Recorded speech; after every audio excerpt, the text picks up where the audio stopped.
All right, you bunch of yahoos, strap yourselves in for another episode of Dan and Don's Toxic Masculinity. In other words, shut up, sit up, and pay attention. And welcome back to another episode of Toxic Masculinity. Here I am with my cohort there, Don, the Predator Frye, and yours truly, Dan to be Severn. We're here to entertain, offend, defend almost anybody and everybody. But rest assured, we will try to infuse you with a great deal of masculine toxicity here. And if you get your, get yourself butt hurt, well, put your man panties back on, and because that's what you're in for the ride for. Today we have on a legend in the mixed martial arts arena, actually submission grappling arena, professional wrestling arena, and now making his mark in the movies. And we got Shannon the Cannon Ritch. So let me ask you this, because I did watch several of your movies, and your name actually has come up several times. Would you still want to act? Would you still want to be in front of the camera? My name came up with who? Okay, I was working on no. I was working on a film. Guys. I was Kiss it out, no, I was actually working on a film, and they know I'm an MMA fighter, and Dan Severn's name came up, your name came up, and I said, I'm actually friends with both these guys, and if it were to be a part they would be interested in, I'm sure I could reach out. So I'd like to be that bridge, be that guy that says, hey, if there's a part you guys are interested in, and maybe we could get you guys in as well. Sure, Shannon. If we'll give you your 10%. If you I don't want anything, man. I just want to work with you guys. I want to see you. I think that'd be pretty cool to be involved in a movie with the three of you guys. Dan, without him to be like the older brother to Freddie Mercury or anything like that. Yeah.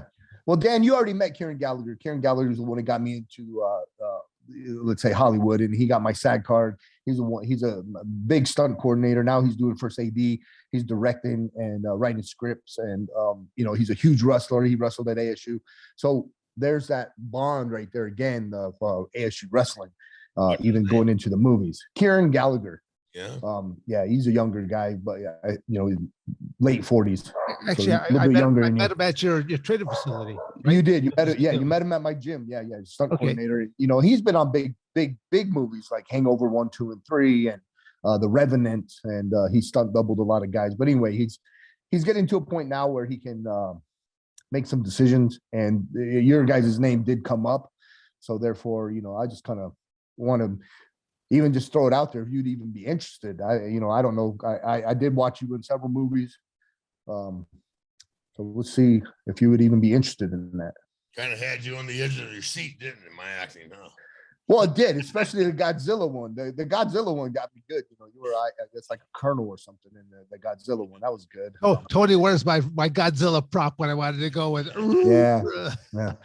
But my favorite one was where Don he was bald and he was trying to beat up that little actor, Rob Schneider. Yeah, Rob. And I heard he lives in Arizona. I heard he lives in Scottsdale. So yeah, he moved to Scottsdale. I get tired of the bullshit in California. He said, "I live here where the real men are."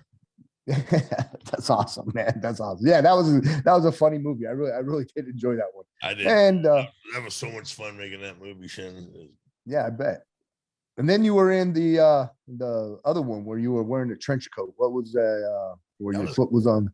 What the heck was that one? That was Godzilla. No. The other one where you were a bounty. You were like a U.S. Marshal. You were going to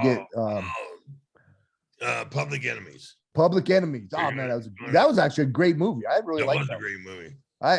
I thoroughly enjoyed that movie. So that was a good one. I killed Johnny Depp. John Dillinger. Didn't work for 7 years. Yeah. What's up with that? You gotta be careful. You kill it. Now here we are talking about Don Frye's acting. Let's talk about Dan Severn's acting career when I don't know. He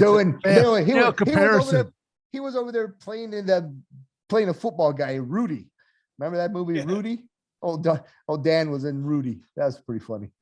Well, I mean, was that the shower scene?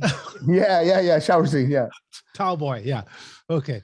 No, I mean, but it's great. I mean, I didn't see that movie till several years after the fact that then to Yeah. find out how great of an Neither did inspirational anybody movie. else. Kevin saw the movie. Kevin liked the movie. So there you go, Don. So there you go. No, it was Like, good. Iconic movie.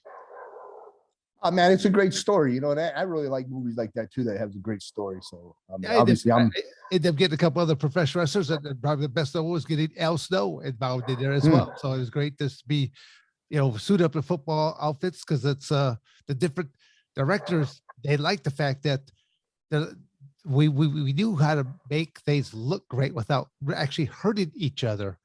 And because there were a lot of ex football players that were on there that were just, they're just colliding for real. And so, yeah, it's like going, kind of makes for long days when you keep on colliding like that. Yeah, it's like pro Or short wrestling ones. or Real short. or the movie magic. That's what we call it, movie magic. You want to make it look real, but obviously it's not. Nobody gets hurt. So, yeah. How many movies you been in so far? 6. I actually been in 6 movies this past year. Even though with COVID was there, I still did 6 movies. I got to do one that's out right now on Apple TV. It's called The Commando with Mickey Rourke, Michael Jai White. I'm in that one. Just finished up a movie called The Day to Die with Bruce Willis, Frank Grillo, Kevin Dillon. It was a great cast. Literally just finished up another one called The Rearview Mirror, which was with Cuba Gooding Jr. And we were out in Miami for like a month filming that. And, got one coming up. We're going to get ready to go to Egypt. Got another one coming up. We're going to Vegas and to Bangladesh. I'm supposed to have 8 movies this year. So What are you doing in Egypt? we're filming a movie called We got that. Yeah, that must be figured out. I'm gonna be playing an angel. You are a fallen angel? A fallen angel, absolutely. Yeah, a demon angel. More like a contractor. I got a machine gun and I'm shooting up people and yeah, something like that. That sounds like an interesting role. Yeah. It's a far fetch. Who else in that movie besides you? Robert De Niro is supposed to be in it as well. Yeah. Yeah. You got. I just part though, right? No. Oh. This last movie I just co-starred in. I had 36 pages of dialogue, man. I had to memorize. You know what it's like, man. You have to memorize all these freaking lines, man. That was definitely a test of my brain skills, and I didn't know if I had that in me, but I made it. I went through it. Okay, would you not say though that your professional wrestling career also helped you a great deal as a precursor? 100%. Being in pro wrestling and MMA, you always have to cut a promo. You're always getting interviewed. I mean, when you're obviously in front of the camera, you're not looking at the camera. You don't even see the camera. The camera's not even there. I mean, you have some people in front of the camera and they freak. They freeze, But I mean, you've been around so many times that cutting a promo or something, it's just natural, And that's what I think a good actor is. It's just being natural, letting people believe that you are that character. So where you're not really acting, you're just being that guy. So that's what to me makes a good actor. But yeah, 100%. The pro wrestling, being an MMA fighter, I think that's definitely helped. Well, tell people about. You got the Shannon Ritch. You got the mohawk. I do got a mohawk. I know. I okay, but when did you decide? Because again, you're a thinker. You. It's all about great marketing and stuff like that. So yeah, where did that come from? Because did you always have the mohawk, or did you? At what point did you decide to go with it? So growing up, I had So growing up, I had the flat top, and that was pretty, common back in the day. And then I went into the military with the short haircut, flat top. And then I started getting the mohawk. Well, the mohawk came because I'm Native American. A lot of people don't know, but I'm from the Choctaw Nation. My dad's half, I'm a quarter. I'm a card-carrying Choctaw Native American, and I wear the mohawk to represent my tribe, and I've done it ever since. So more or less, that's where the cannon's mohawk comes from. Did you ever have a mullet?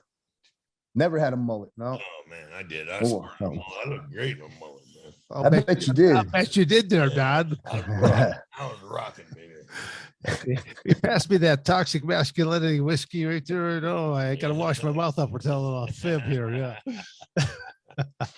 When did you guys grow the mustache? That's what I want to know. Because Don Frye and Dan Severn literally have the 2 biggest mustaches in MMA. No, sure. I have a manicured mustache that Don Frye has this. I don't even know if a bush hog could go through that there right now. Hey, I wouldn't got a Well, I mean, haircut you know, and a trim. Yeah, yes, it does look a little more civilized today. I mean, I can't seem to find a ham sandwich or nothing like that hanging up in there this time. Oh my goodness. But no, I always just tell to say because I've had different people think that I was Don Frye. I'm like, oh no, that's like, well, you're thinking of Don Frye. That's the real right. Yeah, That's right, the real man in MMA. You know, yeah. But You guys are I mean, well, Don, answer the question. When did you grow your mustache? Oh, I was born with it, man. No, okay. Turn the baby over. That's the greatest answer ever. I was born with it. Okay. I ended up doing because I had several people just that hit me with that question. So I ended up taking one of my grandsons. And I asked my son, I said, can I just use your son? I need him for a prop right now. I just want to put a mustache onto him and put a mustache on. He's laying on his stomach and he does a great little, he looks up and looks right over to the camera right there, pops a picture. So I go, here's to answer all your folks' question right now. How long has Dan Severn had a mustache? Here it is. I was born with the mustache. Yeah. Yeah. Oh my goodness. So Don, do you still have the horses? And Partner, I only got one horse now. You only got one now? Yeah. Oh my goodness. Well, ex-wife killed my stallion. No, hate to hear that. Yeah, he's the best horse God ever put on this planet, you know. But the one Cassie has now is as good a horse as him, almost. Yeah, right. Yeah. Well, I love horses, man. He loves her, and he tolerates me just because he tolerates you. Yeah. He knows you're gonna feed him. That's why. I feed him, and he's just like, yeah. I walk up to some bitch, puts his ears back. I'm like, I feed you, you bastard. Yeah. Oh my goodness. Well, tell folks about some of your social media there. If people want to check out some of the different movies and stuff like that. Wait, I want to know when you got into the Blackwater and how long you did that and all that. Yeah. Okay. So I got in from 04 to 05. You know, I did it over there. Private security contract for Blackwater, private security contracting. I was a bodyguard for United States Ambassador John Negroponte. We had two details where one, you worked 24 on and then you had 24 off. So when I was on my 24 on, I would be a bodyguard working with the Negroponte detail. And on my 24 off, that's when I would run QRF and work with the guys doing quick reaction force. So more or less quick reaction force, they're like the SWAT. They're like the guys that come in when another group is pinned down or there's a firefight and they need extra support. They call QRF. QRF comes in and, you know, we handle it. And I got to work with Chris Peranto, obviously, Ronald Chris Garland, call him Jindo. I worked with Mongo. I worked with some really high speed tier 1 special forces guys that really put me under their wing and taught me, because in the military, I was never special forces. I was just a regular guy. And when I went down range, I had to learn on the job, and more or less they put me under the wing and really taught me how to move, taught me how to shoot. And yeah, it was running and gunning. It was a lot of fun. It was dangerous, but it was a lot of fun. Cool. But it paid well, right? It did. It paid a lot of money. And obviously the military guys that were working contracting, they were doing the same job they did in the military, but man, they were getting paid, you know, a ton of money. We were getting $17,500 a month at that time. That's a little over $700 a day. Yeah, it was a great contract. Yeah. Good money. Yeah. Well, okay, let's fast forward to today. When you see that a lot of military personnel are being taken out because they're not getting the COVID test. Yeah. What do you think of what's happening to our military right now? We've lost our fucking minds. Yeah, our leadership is no more. It's null and void. Yeah, the leadership is gone, and without leaders, you can't have a good military, because all you have a bunch of youngsters that's never done anything, never been anywhere, never done anything, and therefore, I feel bad for our military, because in 10 years from now, all those guys are going to be in leadership positions, and what are they going to lead? Who are they going to lead? They're going to be leading a bunch of these millennial type people that, I mean, you know, I hate to say it, but, you know, there's no more hard ass military guys anymore, because they're all getting out of the military. They're like, you know, we can't support what's going on with the country. And I think right now our country's in bad shape, man. It's the worst it's probably ever been in a long, long, long time. Yeah, absolutely. And not just a military leadership, the United States government leadership. Our leadership is weak, and we need a stronger leadership. We need somebody to come back and step up and take America by the reins and say, look, boys, let's kick some ass and let's get back to being number one. Because right now I don't think we're number one. No. So what about like different politicians and elected officials? Don't you think that they should have had at least some type of a couple years of maybe military background, or even better yet, how to run a business, some basic business principles of 101 and 102, because you get a lot of these elected officials that have never ran a business, and now you're going to turn over all this money to them to let them to run a country that they never have balanced the budget ever in their life. I mean, I just think that there's some more. We need more out of our elected officials. We need people that actually know what it's like to have a callus on their hand from a hard day's work, some dirt underneath their fingernails from actually doing some work. Yeah. And I think there needs to be term limitations on you, because you got some people, they've been there forever. Yeah, 100%. And they're obsolete. And let's talk about other countries just for an example. You have all these, Korea, for example, it's mandatory to be in the military. China, it's mandatory to be in the military. I think it's either mandatory, you go spend a couple years in college, or you go spend a couple years in the military. That should be mandatory for every male and female in the United States. I've said it before on the show, and I'll say it again, that upon high school graduation, I don't think most American kids should go straight to college. I literally think for a year or two, probably two, they should go into military, and they should be yelled at, forced to make a bed, get out there and do some actual calisthenics and exercise. Get their shit squared away, because Dan, and another thing is, okay, yeah, that's great. I would love every, you graduate high school, you go spend 2 years in the military, then you go to college. That would be amazing. But another thing we have in this country is a bunch of illegal aliens, a bunch of illegal immigrants. We live here in Arizona, our border's right there. Yeah. And I think we could curve and cure a lot of that by saying, look, guys, you want to become an American citizen, then you go do 4 years in the United States Army. You go do 4 years in the United States Army, we'll give you citizenship. Make them come in to be on our military. I think if they were given that opportunity, look, man, you get free housing, you get free clothes, you get free food, and you get to learn a skill, you get to learn a job, you get to learn a trade. That you don't always just go in and become just a soldier, but there's people that become doctors and lawyers and attorneys and all kinds of trades, air conditioning, all kinds of trades. I mean, you can be a pilot, you can be just the list goes on and on. There's so many jobs in the military that it's ridiculous. But it gives you an opportunity to grow up. One, you get to live away from home. Two, you get to learn respect and learn how to get up on, look at the people now. They don't even get up before 10 o'clock in the morning. I mean, in the military, you get up at 4 or 5 in the morning, you do calisthenics, you eat your breakfast, and then you go work.